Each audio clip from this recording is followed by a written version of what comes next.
ఐక్యత. మహబూబ్నగర్ నుంచి వచ్చిన విజయలక్ష్మి జ్యోతి రండి, పైకి రండి. కళాకారుల ఐక్యత. మాది నాగర్ కర్నూలు జిల్లా. నా పేరు అశోక్. మరి దాదాపు 8-9 ఇయర్స్ నుంచి హైదరాబాద్లో యాకన్న కళా బృందంలో పనిచేస్తున్నా.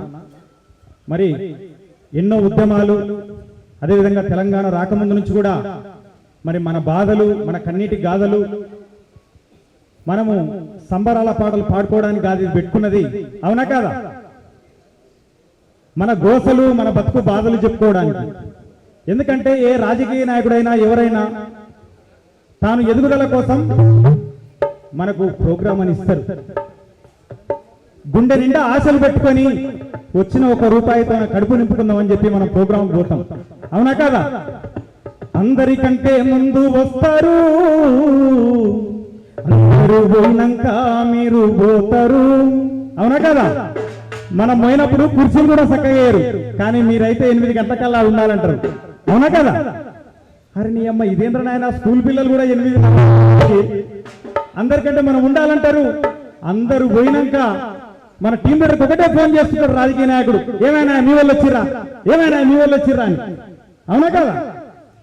మరి ఎన్నో బాధలు పెట్టుకొని, ఎన్నో గోసలతోన, మరి ఎన్నో పైసలతోన, ఎన్నో అడ్డంకులు ఎదురైనా కూడా మరి మన బతుకు బాధలను కలుసుకుంటూ ఏమని పాడాలి నేను ఈ పాట, ఎంతని చెప్పాల గుండె గాల గోస,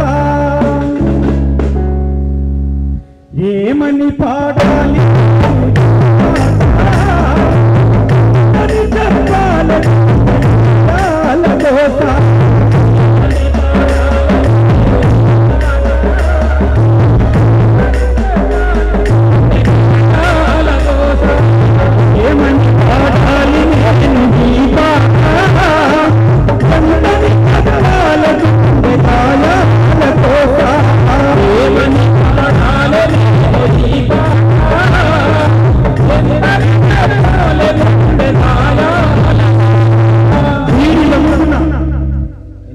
చదువుతున్నప్పుడు గద్వాల జిల్లా శాంతినగర్ పోలీస్ స్టేషన్ లా నా మీద, డబ్బు శ్రీకాంత్ మీద పాటలు వాడినందుకు కేసు అయింది.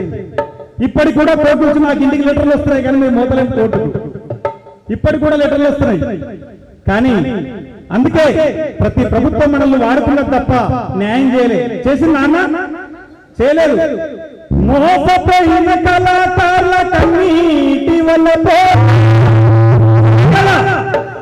మోసపోయిన కళాకారుల కన్నీటి వల్ల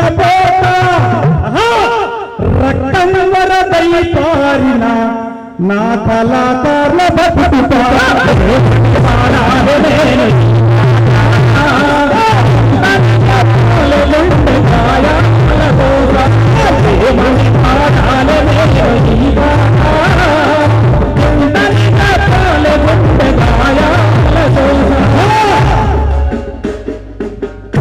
ఇంటి అప్పు కొరకు ఒకరు, చెల్లి పెళ్లి కొరకు ఒకరు, డబ్బు సేత పట్టుకొని ప్రతి ఊళ్ళ వండుకొని, అవునా కదా? ఇంటి అప్పు కొరకు ఒకరు, చెల్లి పెళ్లి కొరకు ఒకరు, డబ్బు సేత పట్టుకొని ప్రతి ఊళ్ళ వండుకొని, అవునా కదన్నా? నిజమైతే గట్టి ఒకసారి చేతులెత్తి కళాకారుల ఐక్యత, కళాకారుల ఐక్యత. అందుకే మనమంతా ఏకమయ్యి మరి మన తరఫున ఎంతో కొట్లాడి మనందరి కోసం ఈరోజు ఈ సభ పెద్ద దిక్కు మరి నిర్మల కిషోర్ అన్నకు ధన్యవాదాలు తెలియజేస్తూ థ్యాంక్ యూ అన్న. ఓకే.